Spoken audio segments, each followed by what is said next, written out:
Queridos, nós estamos vivendo uma época muito difícil. E eu estive em alguns lugares, recentemente agora, estive na Turquia e visitando, as 7 igrejas da Ásia, que na verdade só visitamos 6, porque Filadélfia não existe mais nem localização dela. Então estivemos naqueles lugares todos, estivemos em Troade, estivemos em Esmirna, estivemos em... tem um lugar que é muito legal lá, Hierápolis. Estivemos em Hierápolis, próximo a Colosso, onde Paulo escreve aos Colossenses. Estivemos em muitos lugares, E em Éfeso, estivemos em Éfeso, foi um lugar fenomenal, as ruínas daquilo tudo. Eu olhei e falei assim, meu Deus, que tecnologia esses caras tinham para fazer tudo isso. É simplesmente incrível. E eu analisando aqueles lugares e pensando, as dificuldades que eles tinham para permanecer no Senhor. E as dificuldades que eles tinham eram dificuldades totalmente diferentes das nossas. As igrejas da época de Paulo, você pode ver que as igrejas da época de Paulo, a maioria das suas cartas, aliás, em todas as cartas de Paulo, ele vai usar pelo menos uma vez a palavra perseverança. Pelo menos uma vez ele vai falar sobre continuar, sobre dar prosseguimento à fé. Paulo combatia também as heresias que eram levantadas. Eram muitas pessoas levantando palavras que não eram de Deus, querendo deturpar o evangelho. E o Paulo tinha muita dificuldade em combater essas pessoas que falavam coisas que não eram de Deus, que não tinham nada a ver com aquilo que Jesus ensinou. Paulo também teve muita dificuldade com relação à perseguição. As igrejas daquela época eram igrejas muito perseguidas, mas perseguidas no sentido de morrer mesmo, de morte. O próprio Paulo foi um perseguidor da igreja. Mas quando você vai ler as cartas de Paulo aos romanos, por exemplo, ele sabia o que eles estavam passando. As pessoas que moravam na Galácia, por exemplo, também, Paulo fala com eles de uma forma para eles permanecer. Aos irmãos que moravam em Filipe, aos filipenses, eles precisavam dessa palavra de ânimo, porque eles eram perseguidos a tal ponto de serem pegos e mortos. Muitos eram apedrejados, outros eram açoitados. O próprio Paulo diz, olha, eu tive que enfrentar feras em Éfeso. Eles eram colocados em arenas para lutar com animais ferozes. E no ano aproximadamente entre 60 e 70 depois de Cristo, os cristãos em Roma foram acusados de incendiar a cidade pelo imperador Nero. E Nero pega os cristãos, ele amarra os cristãos nos postes. E quando dava 6 da tarde, ele encharcava, as pessoas colocavam peles de animais nos cristãos, colocava piche. E quando ia dando 6 da tarde, que a luz natural ia terminando, ele acendia, mandava acender aquelas pessoas com fogo. E aquilo ali era a iluminação das ruas de Roma nos tempos de Nero. Essa era a dificuldade dos cristãos. E quer saber, eles não corriam da morte. Há alguns relatos históricos que contam que alguns pais da igreja, alguns pastores, eles tinham que dizer às suas ovelhas, olha, se escondam, porque os cristãos não queriam se esconder. Os cristãos sabiam que quando o corpo parasse de responder, os cristãos já sabiam que quando eles parassem de respirar, automaticamente eles estariam diante do Senhor, e o Senhor iria recebê-los.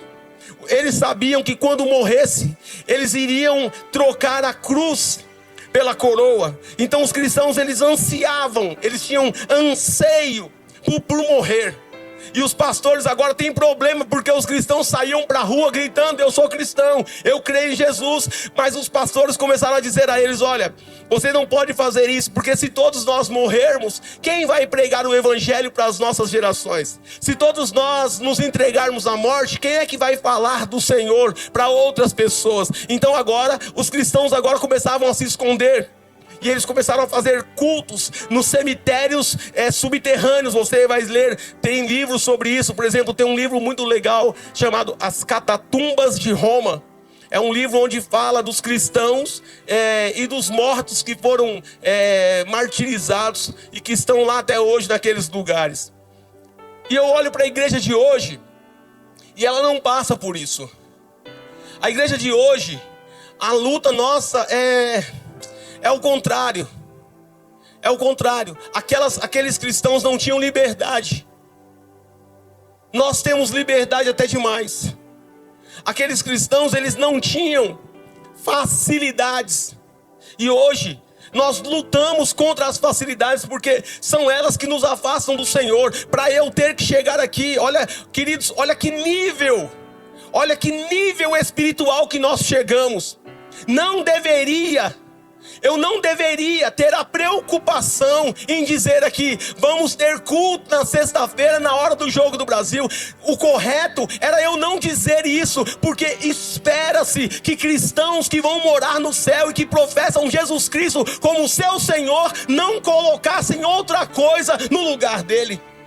Espera-se que nós todos nem comentássemos sobre isso. Esperava-se de cristãos genuínos que quando fosse falar desse assunto, alguém dissesse: pastor, pelo amor de Deus, o senhor está me tirando? O senhor acha mesmo que eu vou trocar um culto? O senhor acha mesmo que eu vou trocar a presença de Deus por 22 homens correndo atrás de uma bola? O senhor acha mesmo, pastor, que eu estou para isso? Aqueles homens estão ganhando muito dinheiro para aquilo. Eu apenas estou trabalhando e esperando a volta de Jesus Cristo. Ei, meu pastor, por favor, me poupe desse comentário. Isso é o que se esperava de nós, e não eu vir aqui dizer: sexta-feira nós vamos ter culto normal. Mas essa é a dificuldade que a igreja enfrenta hoje. Enquanto eu estou aqui ensinando vocês 2 horas, na somatória 4 horas. 4 horas para aqueles que vêm no culto de oração na semana. Você vai ter 5 horas de contato com as coisas de Deus. 5 horas. Isso é menos que 1/4 de um dia seu. Nós estamos expostos a tudo o que para o mundo é importante e essencial. E com isso, nós vamos vendo a igreja declinando. E com isso, nós vamos tendo conversas que na época de Paulo ele ia dizer: não é possível isso. Não é possível.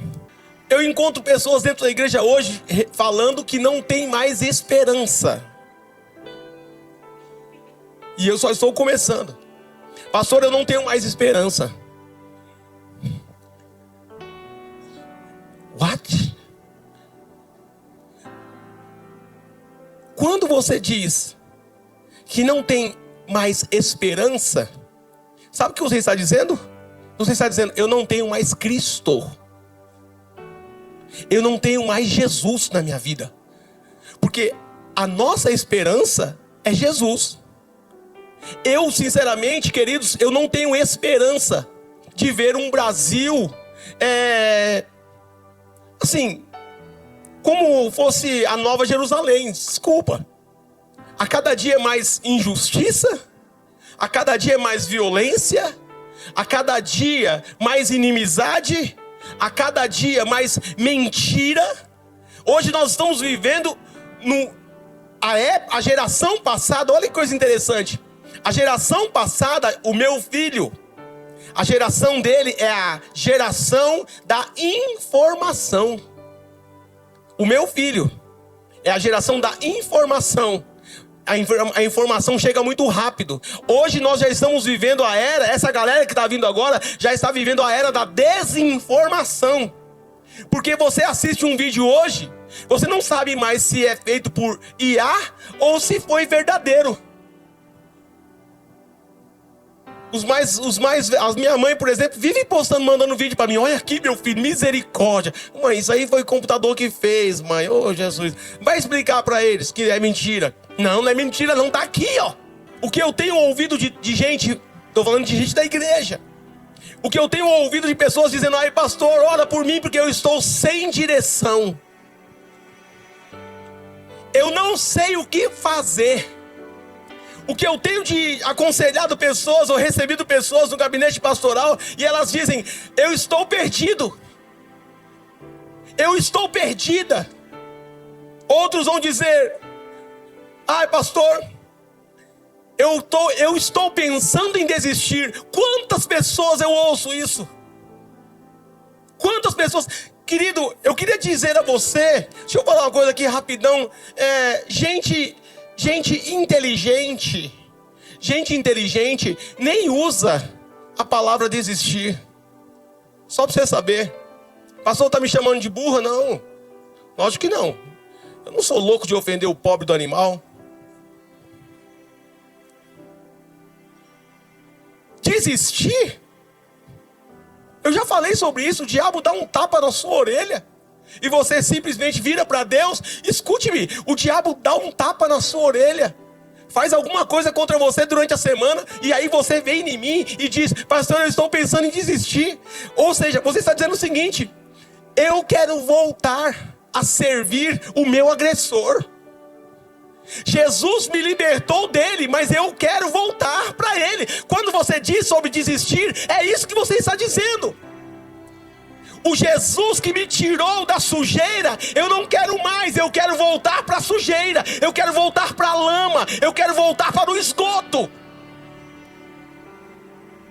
E isso é um pecado. O fato de você falar que vai desistir, você está pecando contra o Senhor, porque você está desmerecendo todo o sacrifício que Ele fez pela sua vida no Calvário.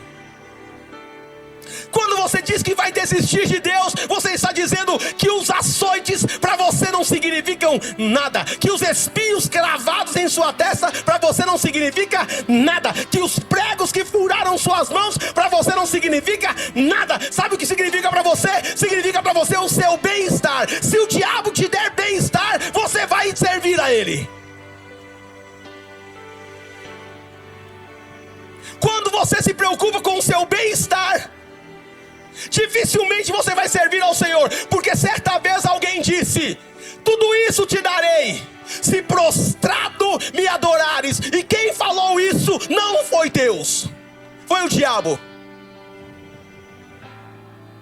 Nós não fomos chamados para ter uma vida de bem-estar. Nós fomos chamados para viver a eternidade com Deus. Foi para isso que o Filho de Deus veio à terra, morreu por nós, se sacrificou por nós e nos deu direito, pelo poder do seu sangue, a ter uma vida com Deus. Nunca mais diga que vai desistir, porque você está dizendo: eu quero voltar para o diabo. E talvez você fez isso.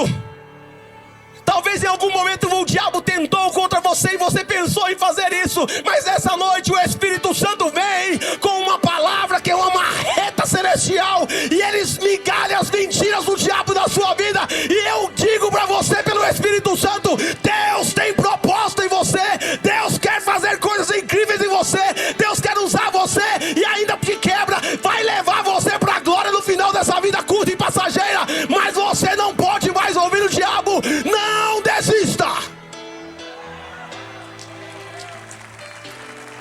Mistura um aplauso com glória a Deus aí.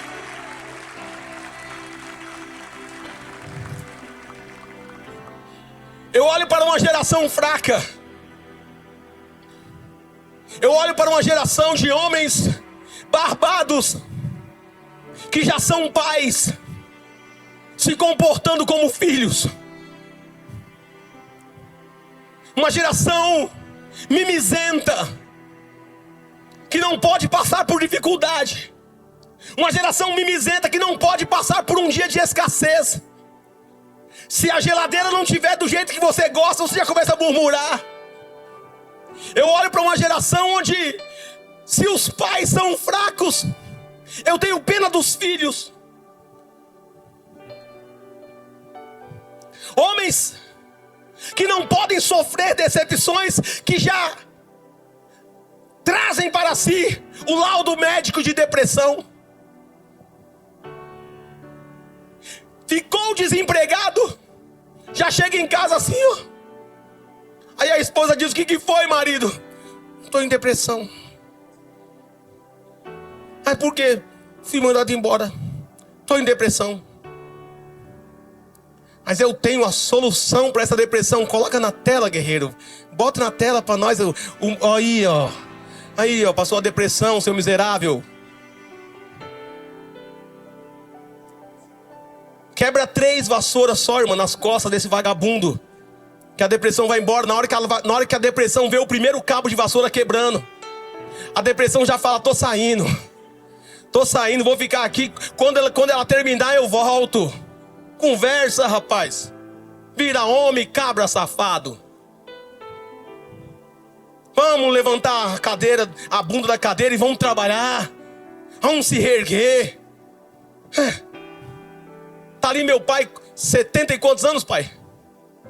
72 anos. Não tinha nem tempo para ter depressão com 6 filhos. Com 6 filhos para criar, mas tinha dia de tristeza, pai? Teve dia de tristeza? Teve dia de angústia? Teve dia que o coração estava apertado? E o senhor parou? O senhor deitou na cama? O senhor ficou lá na cama lá com a coberta em cima da cabeça e mamãe indo trabalhar no seu lugar? E eu estou falando de gente que é crente. Estou falando de homens que se dizem homens de Deus. Eu estou falando de homens que se dizem servos de Deus. Não sei se foi sexta-feira que eu falei sobre isso. Homens que a mulher chega junto nele. Qual é que é? Não sei o que. E dá um aperto nele. Ele... Minha mãe não falava assim comigo não, viu?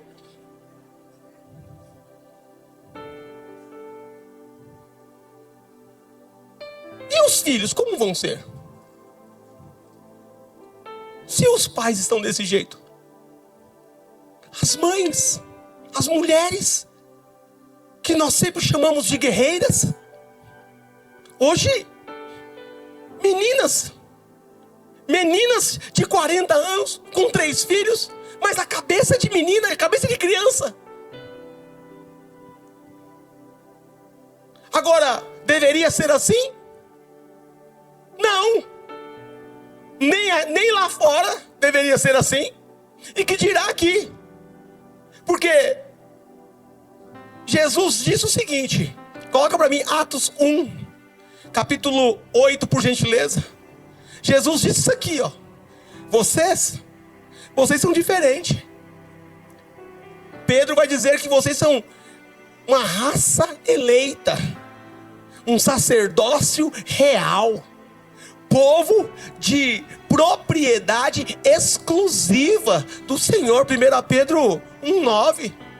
Agora, olha o que vai dizer esse texto bíblico aqui para nós, para você que está no online aí também. Se arruma aí. Que isso, já está deitando? Que isso, postura, guerreira. Mas receberão o quê? Ok, poder. Agora, vamos disfarçar que a gente é crente pentecostal e que a nossa esperança está em Deus? Vamos? Mas receberão? O diabo fez tipo assim, ó. Mas não correu, não. Eu acho que dá para ser melhor. Pelo menos para você reagir. Mas receberão? Aí, caramba. É disso aí, ó. É isso aí que está voltando na sua vida. É exatamente isso que falta na sua vida. Porque se você tivesse esse poder, você não ficaria: tem misericórdia de mim, pastor, me ajuda. Se você tivesse poder, você não ficaria: fui mandado embora, estou em depressão. Se você tivesse poder, os seus filhos iriam respeitar a sua autoridade dentro do lar.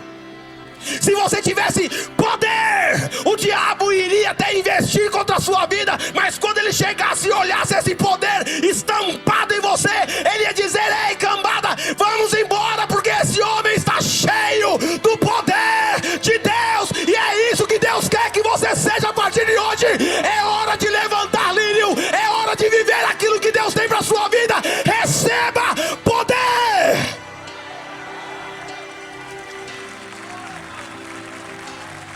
Poder!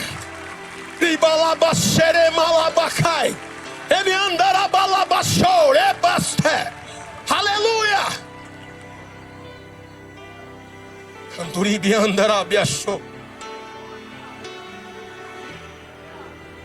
Está faltando poder. E quer saber? Deixa eu falar um negócio para você que o diabo não fala. Esse negócio chamado poder está disponível. Alguém olhou para mim e falou: não para mim, pastor. Você não conhece a minha vida. Você não conhece a minha história. Você não sabe pelo que eu estou passando. Ei, deixa eu dizer a você. Até você entrar naquelas portas, esse discurso valia. Mas a partir de agora, você tem o poder. Você tem o poder de escolha, de decisão, de sair daquelas portas e viver tudo o que Deus tem para a sua vida. O que está faltando na nossa geração não é recurso. O que está faltando na nossa geração não é bem-estar, porque isso nós temos. O que está faltando na nossa geração não é coisinhas, não é luxo, não, nós temos.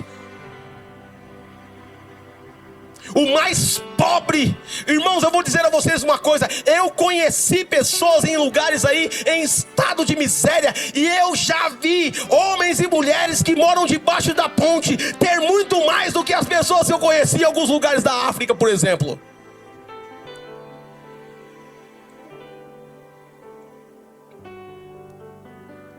Está faltando poder. E como é que faz, pastor? Como é que faz para receber esse poder? Ah, querido, é muito simples. Olha o que diz Jesus no Evangelho escrito por João, capítulo 3, do versículo 1 ao versículo 3. Acompanhe comigo, por gentileza.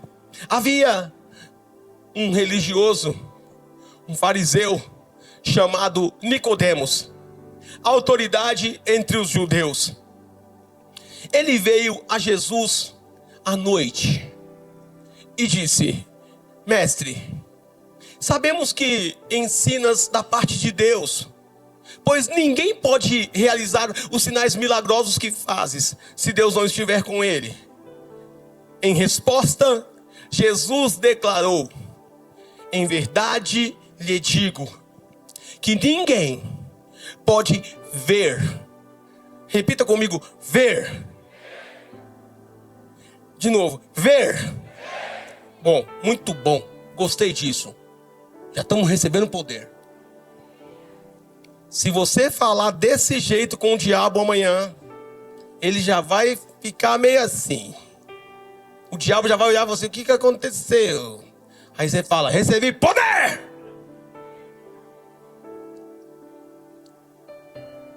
Gostei do aê.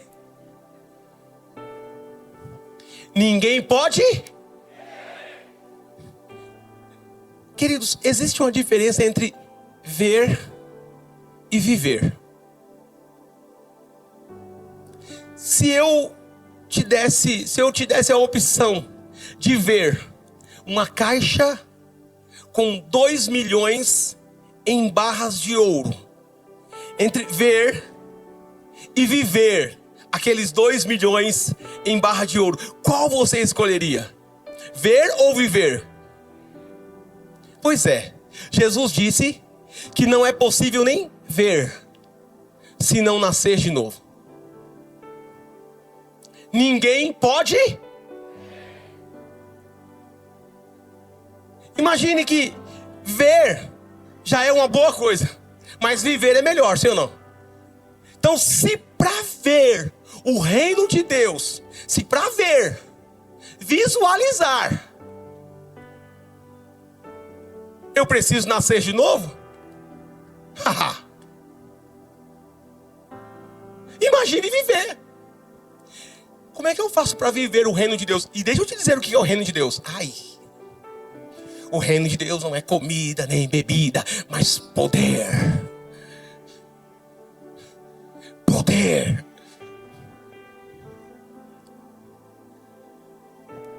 Se você quer receber este poder, primeiro, nascer de novo. Pastor, o que é nascer de novo? E aqui eu entro um dos pilares da salvação, que é a regeneração. A regeneração é um estágio da salvação.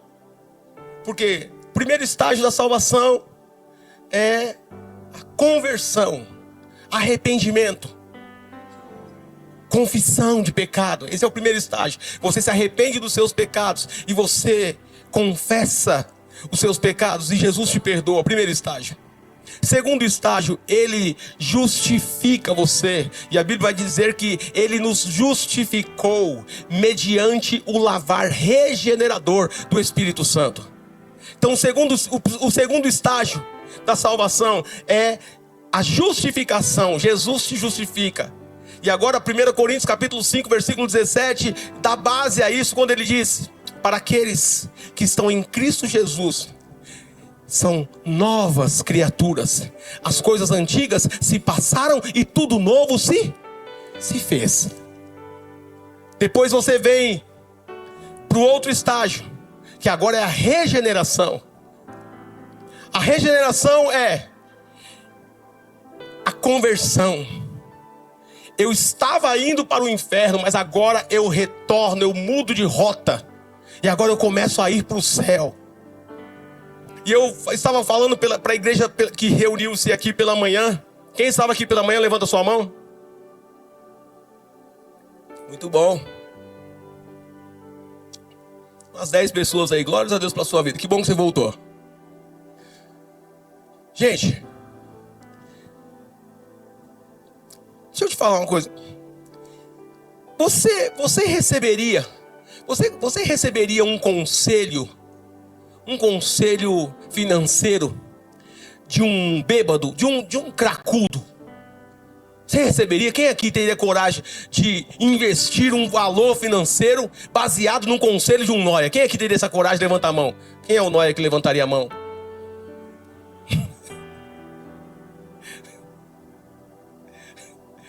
Porque um cracudo, para você obedecer um cracudo, você tem que ser cracudo também. Os dois tem que estar muito louco. Agora, escute-me. O cracudo, o cara que usa crack, o bêbado, o cachaceiro, será que ele tem uma mentalidade melhor do que aquele que está são? Sim ou não? Não. Agora, olha que coisa interessante. Quando eu falo de conversão, você virou crente. Vou falar na linguagem que vocês entendem. Você virou crente. Você que está no online, serve para você também. Você não escapa não. Você virou crente. Por que você virou crente? Eu acho que tem um porquê. Para você virar crente, tem um porquê. Tem alguns motivos. Primeiro motivo: você enjoou de servir o diabo. Ei, pastor, mas eu não sirvo o diabo. Serve. Se você faz a vontade dele, você serve ao diabo. Se você faz a vontade de Deus, você serve a Deus. E isso quem está falando não sou eu. Quem falou isso foi Jesus. Certa vez os religiosos disseram para Jesus: nós somos filhos de Deus. Você está falando que nós somos filhos do diabo? Porque Jesus tinha dito a eles: vocês são filhos do diabo. Jesus tinha dito a eles: vocês são filhos do diabo. E os fariseus bravos viram para Jesus e dizem: nós somos filhos de Abraão. Ou seja, somos filhos de Deus. Você vem chamar a gente de filho do diabo? Qual é? Jesus disse a eles: se vocês fossem filhos de Deus, vocês fariam a vontade de Deus.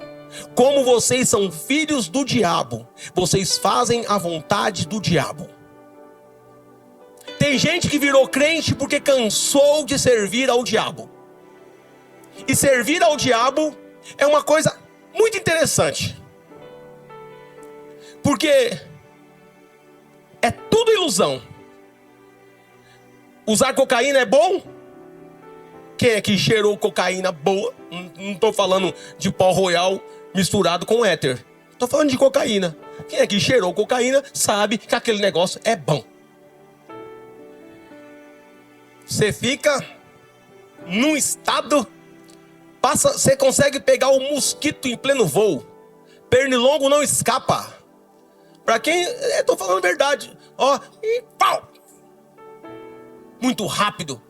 Mas quando você acaba o dinheiro, quem aqui já passou por isso? Quando acabava o dinheiro, que você não tinha mais nada, agora vinha a deprê. E agora vem a humilhação, porque agora você começa a pedir para os outros. Ô, dá uma tirinha aí, pô. Ei, tem nada pra nós aí não? E aí agora é vergonha. Aí você passa muita vergonha e você vai embora para casa. Aí chega em casa, você deita. E ali você fala, que merda que eu fiz. Para aqueles que usaram dinheiro, eu tenho até uma música que eu fiz, né? Que usava todo o dinheiro das Casas Bahia, do carnê. Gastava o dinheiro de tudo. À noite tá lá, com a cabeça no travesseiro, sem conseguir dormir, porque o sono não tem. E você fala, que porcaria que eu estou fazendo da minha vida. Alguns se cansaram disso e entregaram suas vidas a Jesus. Outros viviam bêbados, sendo humilhados, passando vergonha. Se cansaram disso e entregaram suas vidas a Jesus. Na linguagem popular, viraram crente. Você fez uma ótima escolha, uma sábia escolha, uma decisão sábia. Outros caíram a ficha, porque um dia você estava num culto e você ouviu dizer assim: Jesus está te chamando à mesa. Quem aqui já ouviu isso? Jesus chama-nos para sentar com Ele à mesa, sim ou não?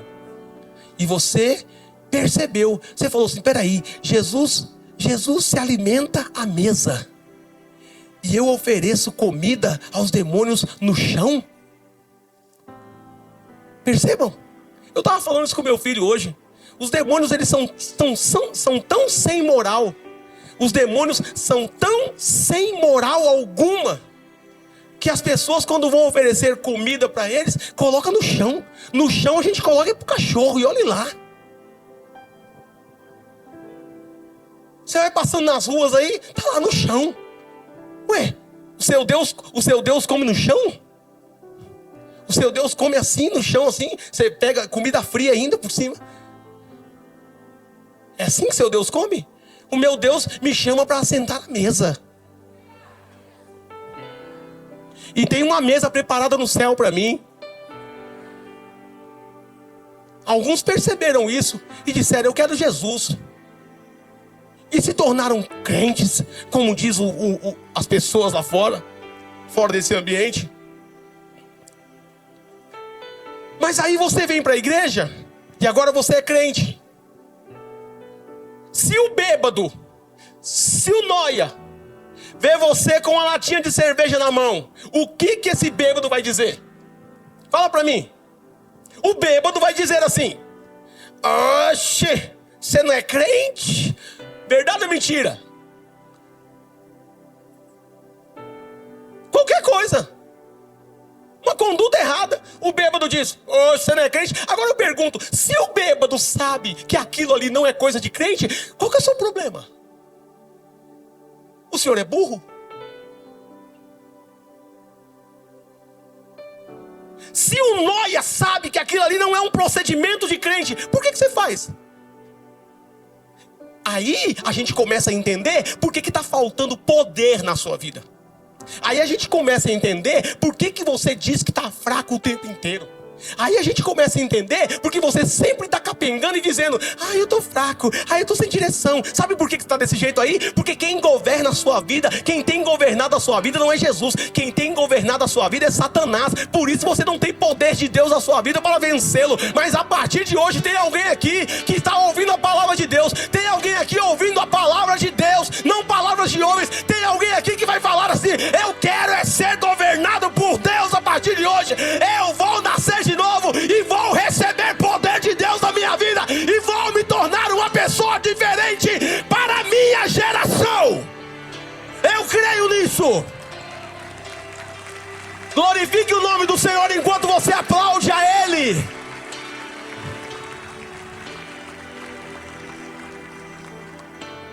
Já estou terminando. Necessário nascer de novo.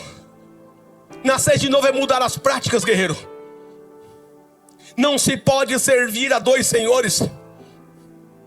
Já que você virou crente, seu cabra, seja um crente de verdade. Já que você virou crente, irmã, seja crente de verdade. Porque se você for crente de verdade, o Espírito Santo vai vir sobre você. E quando o Espírito Santo vier sobre você, ele vai te conceder poder. Poder tem a ver com autoridade. Ai, meu Deus.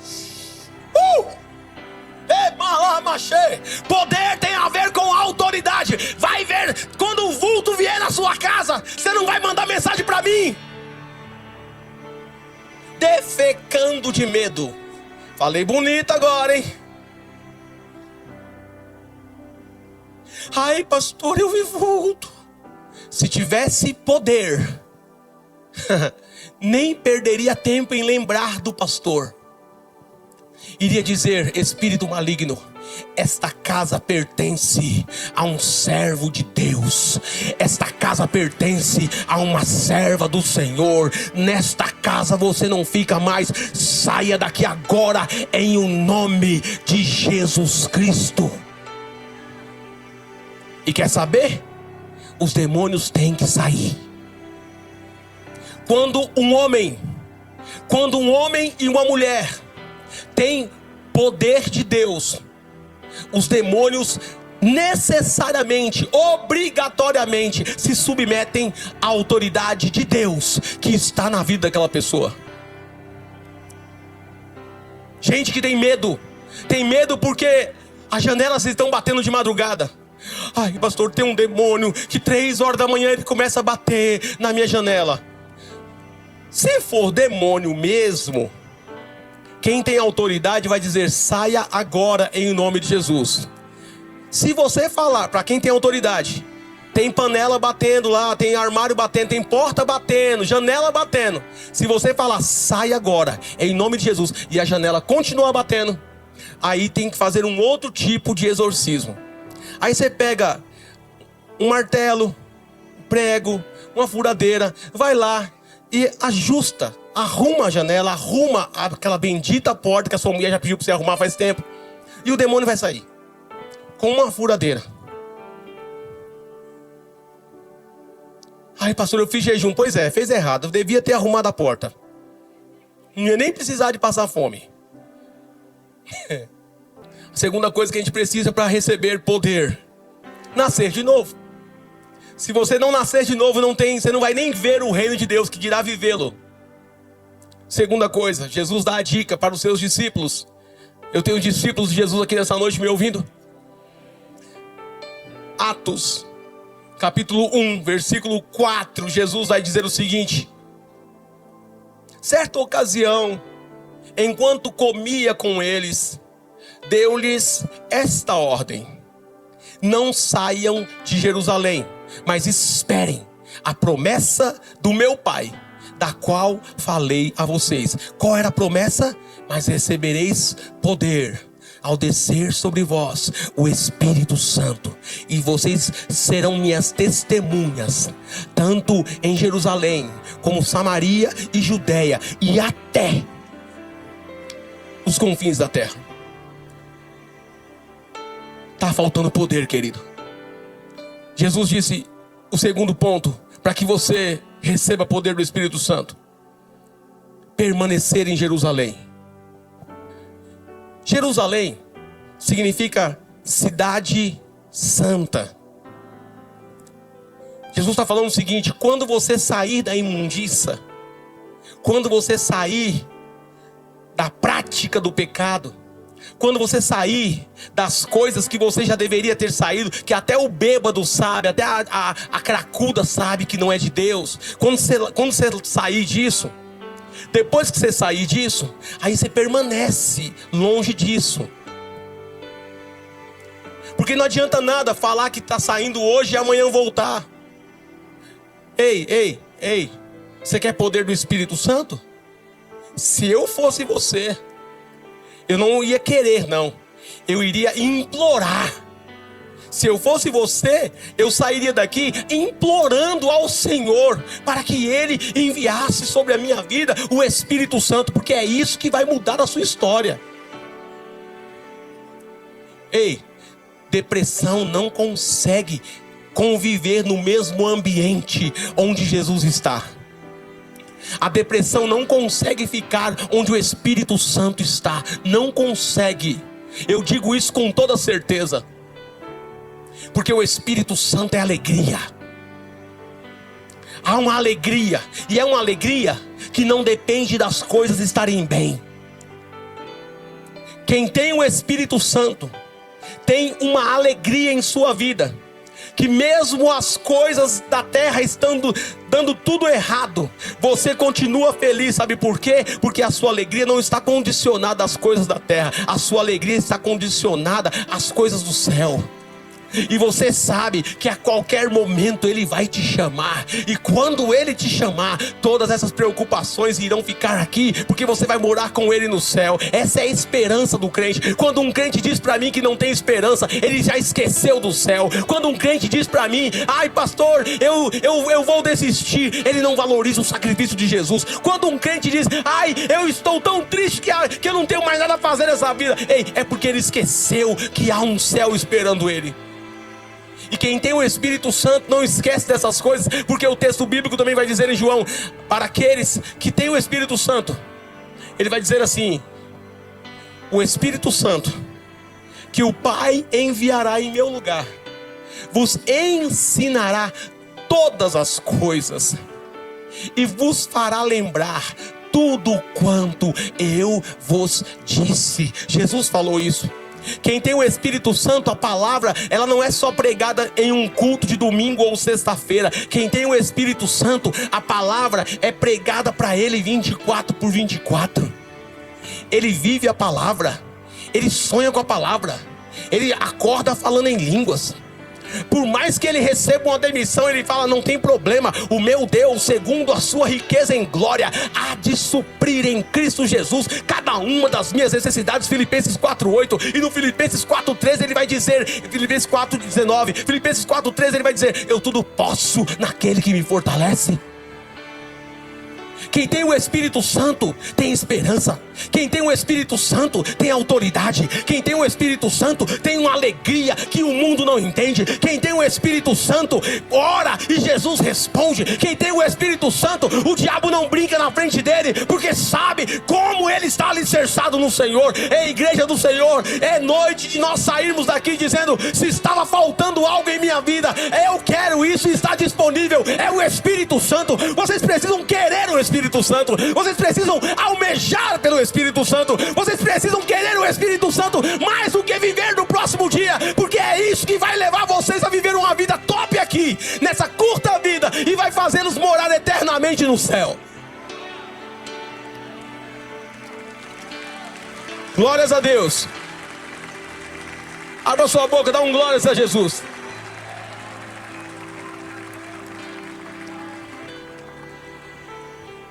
Homens comuns, já estou encerrando.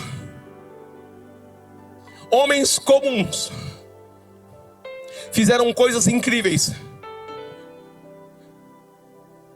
ao serem tomados pelo Espírito Santo. Quando você vai ler o livro de Juízes, você percebe que Sansão, a força de Sansão não estava em seu cabelo. Se você ler com um olhar espiritual, você vai entender que a força de Sansão estava na obediência que ele tinha pelo Senhor. E a Bíblia vai dizer em diversas vezes, você vai leia a história de Sansão, você vai ver o seguinte: e o Espírito do Senhor se apossou de Sansão, e ele foi lá e fez. Jefité, e o Espírito do Senhor se apossou sobre ele, e ele foi lá e venceu aquela batalha. Davi, e o Espírito do Senhor se apossou. Sabe o que é se apossou? É simplesmente o seguinte: chegar, o cara tá lá, é um cara comum, aí o Espírito chega e faz assim, ó: tô com você. Ah, já era. O cara vira um monstrão. Agora, prestem atenção. Quando eu comecei pregando e dizendo a nossa necessidade não é física, porque nós temos tudo que nós precisamos já. E o que nós queremos mais é luxo. E o que nós queremos mais, vocês vão perceber que é insaciável. Eu sei que você quer um salário melhor, mas quando você tiver o salário que você imagina, você vai perceber que você precisa do dobro. E assim, e nunca para. E nunca para. Quando você tiver um carro top, eu sei como é que funciona isso. Você vê um carro top, você que tem carro, você olha um carro top, você fala assim, eu quero um carro. Você que não tem carro, ai, como eu preciso de um carro, Senhor me abençoa com um carro. Aí quando você entra no seu carro, você curte ele o primeiro mês, e você fala, oh, que bênção. No segundo mês, você já está reclamando e comparando ele com outro. E falando, nossa, eu quero esse aqui, ó. Aquele que é carro, não é isso aqui não. Aí você compra o outro. Aí depois no outro você fala assim, mas aquele outro lá que é melhor, aquele ali, ó. Eita, um dia eu chego lá. Alguns até, né, no estacionamento aqui da igreja, passa no carro do irmão e fala assim, eu tomo posse. Vai tomar posse na concessionária, miserável. No carro dos outros é fácil. Eu tomo posse, as ideias, é louco. É insaciável. Agora, olha que coisa interessante. Aqueles homens, o Espírito Santo só se apossava deles e eles faziam coisas incríveis. E Jesus disse, vocês receberão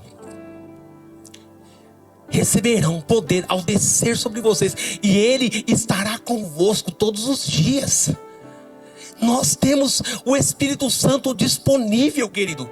O Espírito Santo não é uma pomba. O Espírito Santo não é uma chama de fogo.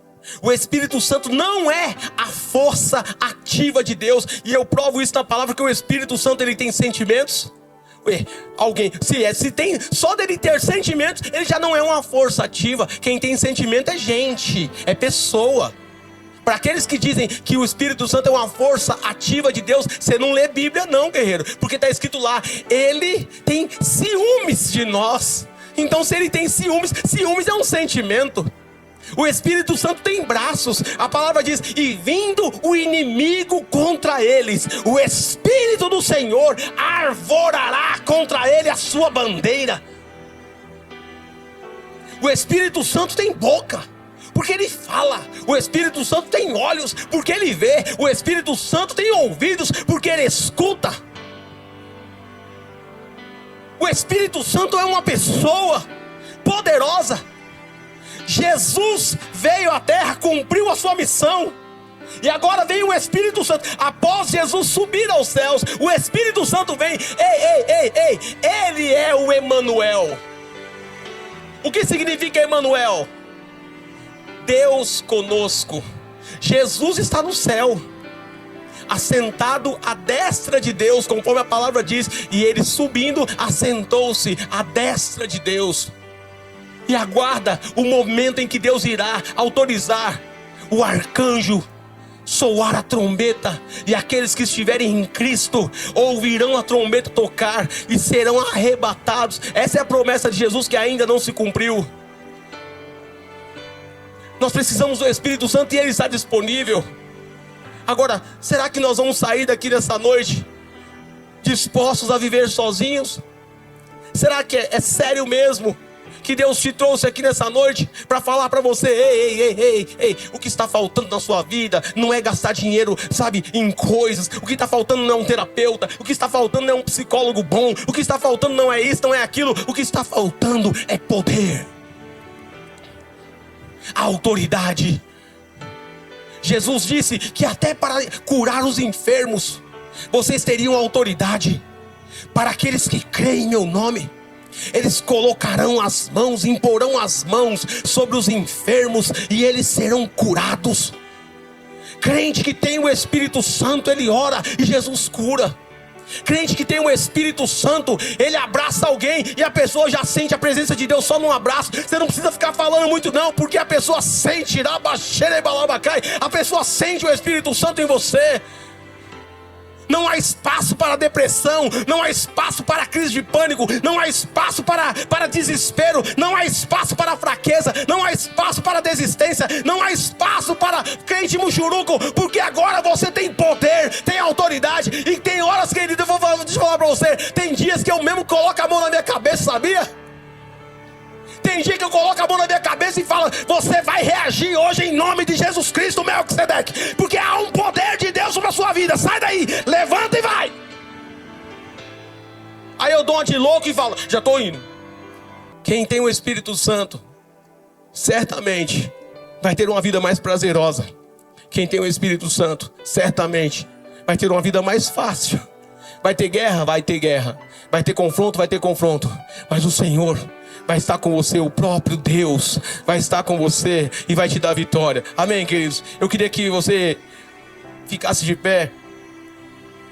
Atos capítulo 2, versículo 1. Coloca para mim aí, Atos capítulo 2, versículo 1. Quando chegou o dia do quinquênio. Eita! Vai. Estudei, filho. O dia de Pentecostes, 50 dias após a Páscoa, tinha que fazer uma festa, que era a festa das primícias. Esse era o dia de Pentecoste. Estavam todos reunidos em um só lugar. De repente, estavam reunidos num só lugar. Jesus disse a eles: não saiam de Jerusalém, permaneçam firmes, mantenham-se na presença do Senhor. Não saia dessa posição. Se você tem buscado o batismo no Espírito Santo, não saia dessa posição. Se você está buscando o poder de Deus, não saia dessa posição, porque de repente vem, de repente chega. Continua buscando, de repente, olha lá, de repente veio do céu um som. Não é um vento, veio um som, como de um vento muito forte. Nas versões mais tradicionais vai dizer um vento impetuoso, aleluia. E encheu toda a casa na qual estavam sentados. E ali eles começaram a falar novas línguas. Coloca para mim no texto. E apareceram línguas de fogo que se separaram e pousaram sobre cada um deles. Let's go, my friend, please. Todos ficaram o quê? Cheios do Espírito Santo e começaram a falar em outras línguas conforme o Espírito permitia que se expressassem. Continua, porque a qualquer momento, de repente, o Espírito vem, e quando ele vem, ele muda a história.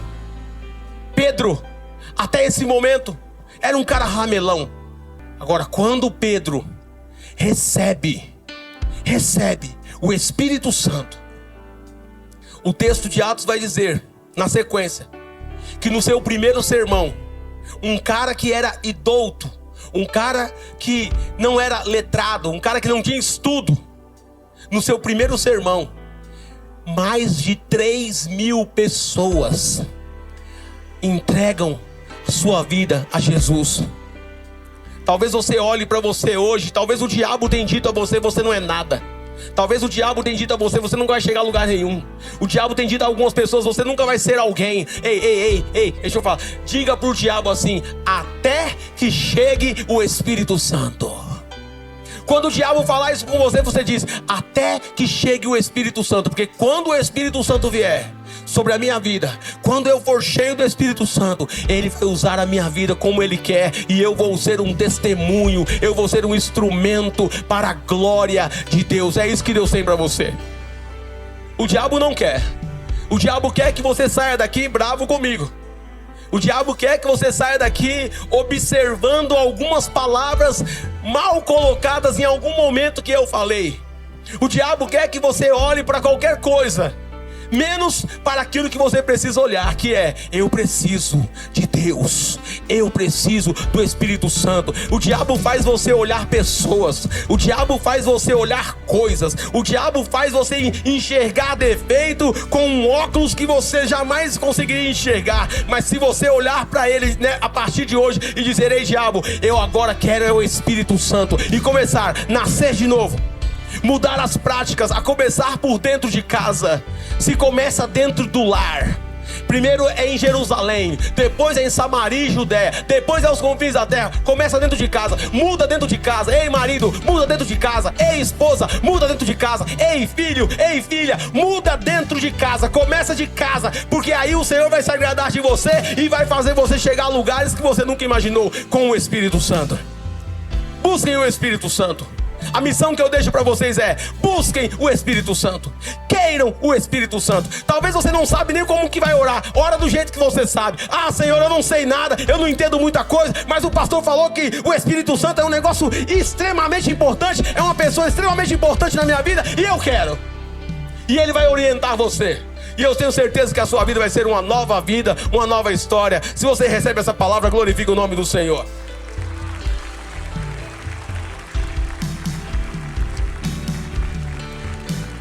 Uau! Glórias a Deus! Que bênção que você chegou até aqui. Eu espero que tenha sido muito edificante esta palavra para o seu coração. E eu peço a você gentilmente que compartilhe esta palavra com alguém que você sabe que vai precisar ouvi-la. Também te peço para deixar aquele like abençoado e, se não é inscrito no canal, se inscreva, porque tem muita coisa boa para você, tá bom? Deus te abençoe. Vai ficar algumas recomendações aqui ao lado também. Aproveite, desfrute daquilo que Deus tem para a sua vida. Beijo, gratidão.